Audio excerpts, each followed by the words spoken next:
Film के आगाज में एक कार दिखाई जाती है कि जिसमें एक प्रेग्नेंट लेडी को ले जाया जा रहा होता है। उस औरत का नाम होता है नटालिया। वो लड़की दर्द से चिल्ला रही होती है। उसके साथ उसकी माँ भी मौजूद होती है। तबीयत ज्यादा खराब होने की वजह से नटालिया की माँ उसे हॉस्पिटल ले जाती है, लेकिन चूंकि रात काफी गुजर चुकी होती है इसलिए कोई भी डॉक्टर अवेलेबल नहीं होता। लेकिन वक्त की नज़ाकत को देखते हुए वहां पर मौजूद एक नर्स नतालिया को बच्चा पैदा करने में मदद करती है। बिलाखिर बच्चा हो जाता है, लेकिन सब हैरान हो जाते हैं। नतालिया, नर्स और नतालिया की माँ उस बच्चे को हैरानी से देखने लगते हैं। उन्हें अपने आंखों देखे पर यकीन नहीं आता। नौमौलूद बच्चा हवा में मुअल्लक होकर तैरने लगता है। नतालिया बच्चे को खींचकर अपने करीब करती है और अपनी माँ से कहती है कि हमारे घर एक फरिश्ते ने जन्म लिया है।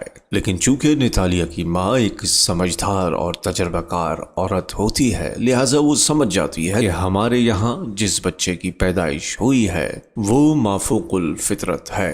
तमाम सूरत हाल देखने के बाद नतालिया और उसकी माँ ये फैसला करते हैं कि अस्पताल को जल्द अज जल्द छोड़ दिया जाए। अस्पताल की नर्स उन्हें ऐसा करने से मना करती है, लेकिन वो उसकी बात नहीं मानते। जब नतालिया और उसकी माँ घर पहुंच जाते हैं तो उसकी माँ उससे एक सवाल पूछती है कि तुम याद करो कि इस बच्चे का बाप कौन है। लेकिन नतालिया को याद नहीं आता कि इस बच्चे का बाप कौन है। नतालिया की माँ उसे समझाते हुए कहती है कि ये बच्चा नॉर्मल नहीं है और ये बात हमें राज में रखना होगी, क्योंकि अगर ये बात किसी को पता चल गई तो हम मुसीबतों का शिकार हो सकते हैं। फिर नतालिया और उसकी माँ मिलकर बच्चे का नाम सजेस्ट करते हैं और उस बच्चे का नाम रखा जाता है ऑस्कर। दर हकीकत ऑस्कर एक गैर मामूली बच्चा था। उसके घर वालों के लिए उसकी देखभाल और निगहदाश्त करना इंतहाई मुश्किल था। अगर कभी वो उसे तन्हा छोड़ते तो वो ये देखते कि वो कुछ देर बाद छत से जाकर लग जाता और तादेर छत से चुपका रहता। इसका सद्देबाब करने के लिए ऑस्कर की नानी ने मुख्तलिफ किस्म की बेल्टें तैयार की कि जिससे उसको बांध कर रखा करते। इसके साथ वो एक काम ये भी करते हैं कि छतों को भी मुख्तलिफ चादर और फोम से नरम बना देते हैं ताकि बच्चे को किसी किस्म का नुकसान न पहुंच सके। इसके साथ ही उन्हें ये खदशा भी लायक था कि अगर बच्चे को बाहर अकेला छोड़ दिया गया तो वो हवा में उड़ जाएगा। इन्हीं बातों और खदशात को जहन में रखते हुए नतालिया और उसकी माँ ऑस्कर की हिफाजत और देखभाल में कोई कसर नहीं उठा रखते। वक्त का पहिया घूमता चला जाता है। अब ऑस्कर को बड़ा दिखाया जाता है, लेकिन उसकी नानी किसी भी मुमकिन खतरे के पेश नज़र उसे घर से बाहर नहीं निकलने देती। घर में मुस्तकिल रहते हुए ऑस्कर की एक ही हॉबी थी और वो था सुपरमैन के कार्टून देखना। ऑस्कर घर में अक्सर सुपरमैन के कार्टून देखा करता और खुद भी यही तस्वुर करता कि वो भी एक सुपर हीरो है। ऑस्कर अपनी वालिदा से अक्सर ये सवाल करता कि वो उसे बाहर क्यों नहीं जाने देती, लेकिन उसकी माँ नतालिया उसका ये सवाल अक्सर टाल जाया करती। वो खिड़की से बाहर लोगों को देखा करता। वो ये भी देखा करता कि बच्चे स्कूल जाते हैं। वो बच्चों को यूं हंसता खेलता देखकर शदीद रंज में मुब्तला हो जाता। वो अपनी आज़ाद जिंदगी की कमी को शिद्दत से महसूस करता और लम्हे भर को ये भी सोचता कि शायद वो जिंदगी भर इसी कैद में रहेगा। एक दिन ऑस्कर से बर्दाश्त नहीं होता और वो खिड़की के जरिए घर से बाहर निकलने की कोशिश करता है। उसे ऐसा करते हुए उसकी नानी देख लेती हैं और उस पर इंतहाई गुस्सा होती है। फिर इसके बाद ऑस्कर की नानी घर की तमाम खिड़कियों को सील कर देती है। अगले मंजर में ऑस्कर की नानी को उसे समझाते हुए दिखाया गया, जो उससे कहती है कि तुम कभी घर से बाहर निकलने की कोशिश न करना और ना ही कभी दिल में ये ख्याल आना कि तुम उन बच्चों की तरह बाहर निकल सकते हो। ऑस्कर की माँ नतालिया के सीने में एक माँ का दिल होता है। नतालिया अपनी माँ की बात सुनकर इंतहाई परेशान हो जाती है। और शदीद झुंझलाहट के आलम में कहती है कि आखिर कब तक हम इस बच्चे को कैद में रखेंगे, आखिर एक न एक दिन तो इसको बाहर जाना ही होगा। ये कहने के बाद ऑस्कर की माँ नेतालिया उसे एक जैकेट पहनाती है और इस जैकेट के जेबों में वो पत्थर रख देती है ताकि ऑस्कर वजन से उड़ न पाए। नेतालिया अपनी माँ की बात को यकसर नज़रअंदाज करते हुए ऑस्कर को बाहर ले जाती है, लेकिन साथ ही वो ऑस्कर को ये भी समझाती है कि अपने इस राज को सुपरमैन की तरह राज में रखे, वरना वो खुद कभी सुपरमैन नहीं बन सकेगा। फिल्म के अगले मंजर में दिखाया जाता है कि ऑस्कर अपनी वालदा के साथ बाजार जाता है और एक दुकान के बाहर उसका इंतजार कर रहा होता है। उसी लम्हे उसकी टक्कर एक छोटी बच्ची से होती है और बच्ची गिर जाती है। वो बच्ची को उठाता है। बच्ची का नाम होता है अगाथा। छोटी बच्ची अगाथा का सारा सामान उसके हाथों से नीचे गिर जाता है। वो छोटी बच्ची ऑस्कर पर इंतहाई गुस्सा करने लगती है। वो जमीन पर पड़ी हुई पानी की बोतलें उठाती है और उसे ऑस्कर के हाथों में थमा देती है और साथ ये भी कहती है कि अब तुम्हारी सजा है कि तुम इसे मेरे घर तक पहुंचाओगे। ऑस्कर मना करता है, लेकिन छोटी बच्ची अगाथा ऐसा करने पर इसरार करती है कि जिसके बाद आखिरकार ऑस्कर उसकी बात मान लेता है और अपनी माँ को बताए बगैर उस छोटी बच्ची के साथ चल पड़ता है। फिल्म में दिखाया जाता है कि ऑस्कर के हाथ में 2 बोतलें हैं पानी की और साथ ही उसकी जेबों में पत्थर भी पड़े हैं, जिसकी वजह से ऑस्कर को थकान महसूस होने लगती है। वो अपनी जेब से दोनों पत्थरों को निकालकर बाहर फेंक देता है। ऑस्कर की अगाथा से दोस्ती हो जाती है। जब बातें करते हुए अगाथा अपने घर पहुंच जाती है तो वो ऑस्कर से दोनों पानी की बोतलें तलब करती है। तभी ऑस्कर वो बोतलें देने से इनकार कर देता है। इस इनकार की वजह उसका वो डर होता है कि अगर उसने ये बोतलें अगाथा को दे दी तो वो हवा में उड़ने लगेगा। जब अगाथा देखती है कि ऑस्कर उसे वो बोतलें नहीं दे रहा तो वो उसे उससे छीन लेती है। बोतलों के हाथ से निकल जाने के बाद ऑस्कर का वजन हल्का हो जाता है और वो ऊपर की तरफ उठने लगता है। खुशकिस्मती से वो जगह खुली हुई नहीं होती और वो छत की टेक से रुक जाता है। अगाथा ये देखकर हैरान हो जाती है और वो मारे हैरत के उसे सुपरमैन कहने लगती है। ऑस्कर उस छोटी बच्ची से मदद की दरख्वास्त करता है। वो छोटी बच्ची अपने घर में जाती है और अपना बैग लेकर आती है कि जिसमें बहुत सारे पत्थर भरे हुए होते हैं। वो दोनों ही आपस में तय करते हैं कि वो इन पत्थरों को अपनी जेब में रख लेगा ताकि जिसकी मदद से वो नीचे आ जाएगा। ये एक अच्छी सलाह थी। ऑस्कर नीचे आ जाता है। वो अगाथा से वादा लेता है कि वो ये सीक्रेट किसी को नहीं बताएगी। अगाथा उससे वादा कर लेती है। अब वो दोनों अच्छे दोस्त बन जाते हैं और दूसरी जानिब नेतालिया और उसकी माँ ऑस्कर के लिए खासे फिक्रमंद होते हैं। चूंकि उन्हें वो पत्थर भी रास्ते में मिलते हैं जो कि ऑस्कर की जेब में रखे हुए थे, तो वो ये ख्याल करती हैं कि ऑस्कर कहीं हवा में उड़ गया। फिल्म के अगले मंजर में दिखाया गया है कि ऑस्कर अपने घर वापस आ जाता है और अपनी माँ नेतालिया को अगाथा के बारे में बताता है। ऑस्कर की माँ कदरे परेशान होकर उससे सवाल करती है कि कहीं उसने अपना राज उस छोटी बच्ची को तो नहीं बता दिया। इस पर ऑस्कर झूठ बोलता है और कहता है कि उसने अपना राज किसी को नहीं बताया। फिल्म के अगले मनाजिरों में दिखाया गया है कि अगाथा और ऑस्कर दोनों आपस में कई दिनों तक मुलाकात करते रहते हैं, लेकिन एक दिन उसकी माँ को यह एहसास हो जाता है कि अगाथा ऑस्कर का राज जानती है। जब ऑस्कर की माँ को यह यकीन हो जाता है कि अगाथा इस राज को जान चुकी है, तब से वो उससे मिलने पर पाबंदी लगा देती है। फिल्म के अगले हिस्से में दिखाया जाता है कि छोटी बच्ची अगाथा कई बार ऑस्कर के घर आती है, लेकिन ऑस्कर की माँ कई बहाने कर कर उसे वापस लौटा देती है। फिल्म में थोड़ा आगे चलकर ये दिखाया जाता है कि आस पड़ोस के लोग अब मशकूक निगाहों से ऑस्कर की माँ को देखने लगे। उनका ख्याल था कि नेतालिया और उसकी माँ ऑस्कर पर जुल्म करते हैं और उसे बाहर नहीं आने देते। वो औरतें इस बात की खबर पुलिस को दे देती हैं अगले दिन पुलिस ऑस्कर के घर आती है और उसकी वालिदा से मुलाकात करती है और साथ ही साथ नेतालिया को और उसकी माँ को ये तंबी करते हैं कि ऑस्कर को कल से स्कूल भेजा जाए। पुलिस की बात सुनने के बाद वो मजबूर हो जाते हैं और ऑस्कर का दाखिला एक स्कूल में करवा देते हैं। लेकिन ऑस्कर की माँ नेतालिया और ऑस्कर की नानी को ये जल्द एहसास हो जाता है कि ऑस्कर एक नॉर्मल लाइफ नहीं गुजार सकता। ये कहते हुए दोनों की आंखों में आंसू भर आते हैं। फिर इसके बाद फिल्म में दिखाया जाता है ऑस्कर की माँ और उसकी नानी ऑस्कर को लेकर शहर से दूर दराज इलाके में जाकर रहने लगते हैं।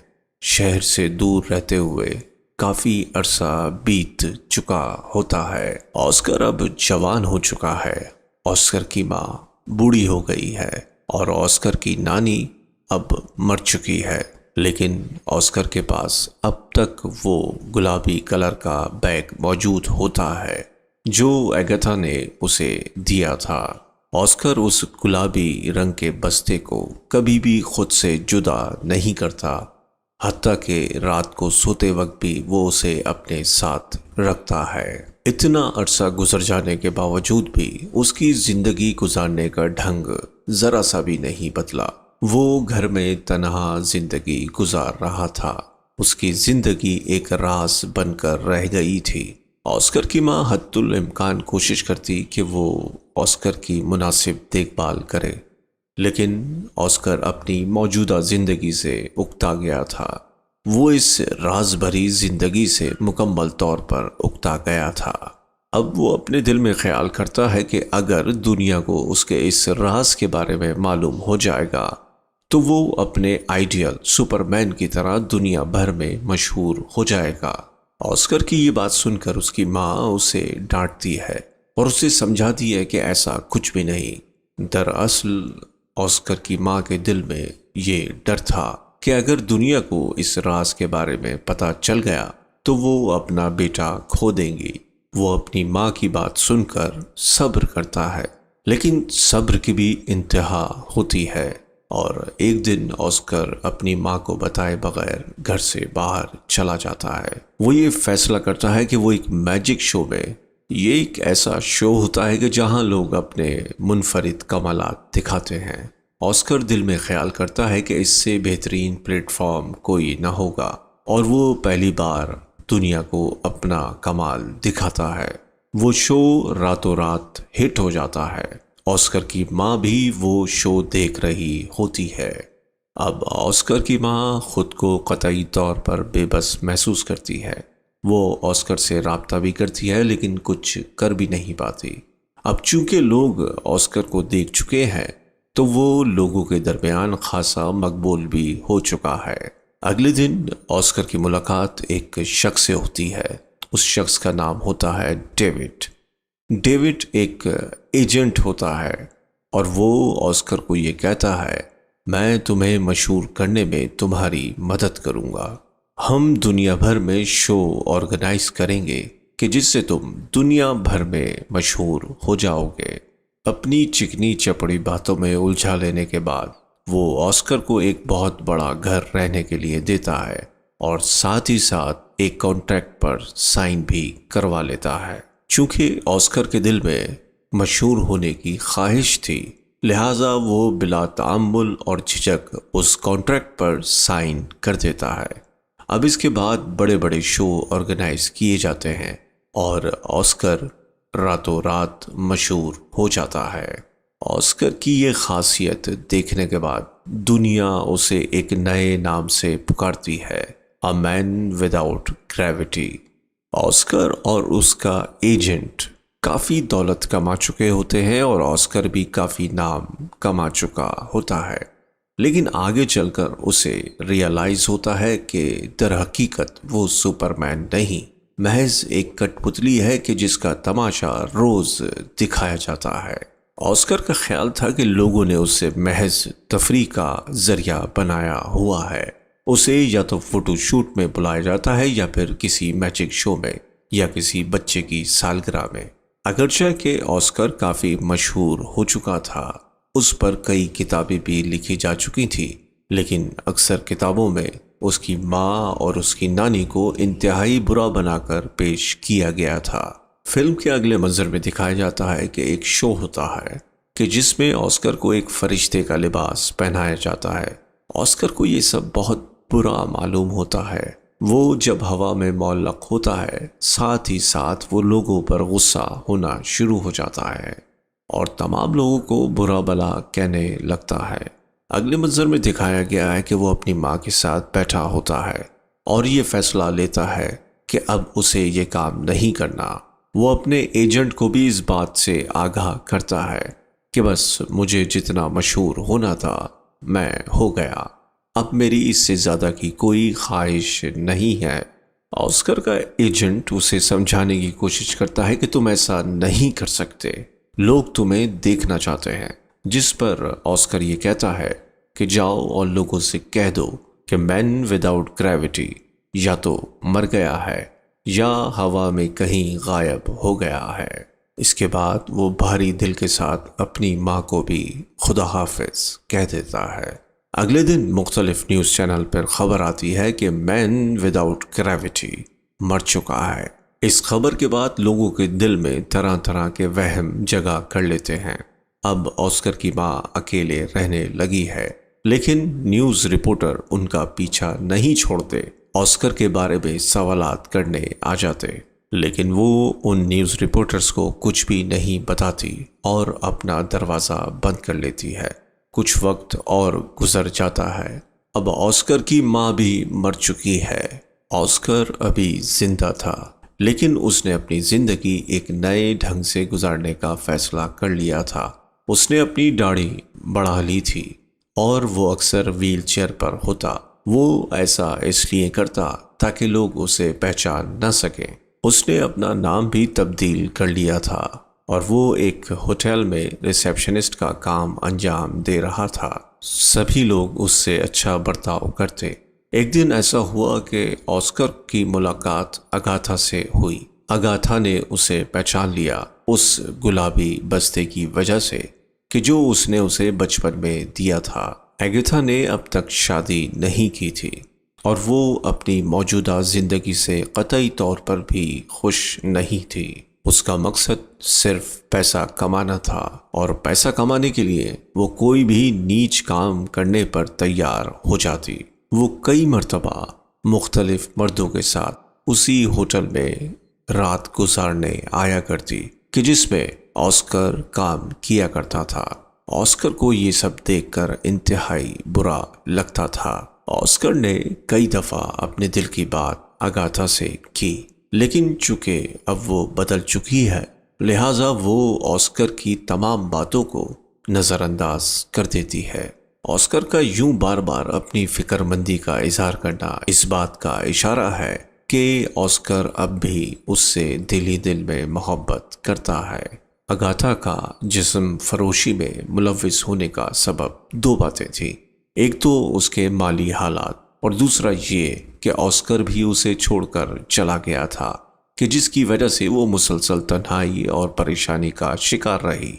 फिल्म में दिखाया गया कि कुछ अरसे बाद अगाथा और ऑस्कर एक दूसरे को अच्छे से जानने लगते हैं और फिर उसके बाद वो शादी कर लेते हैं। शादी के बाद वो ये फैसला करते हैं कि वो उसी घर में रहेंगे जहां उनकी पहली दफ़ा मुलाकात हुई थी। मूवी के आखिर में दिखाया जाता है कि अगाथा और ऑस्कर इंतहाई खुश हैं और अगाथा ऑस्कर के बच्चे की माँ बनने वाली है।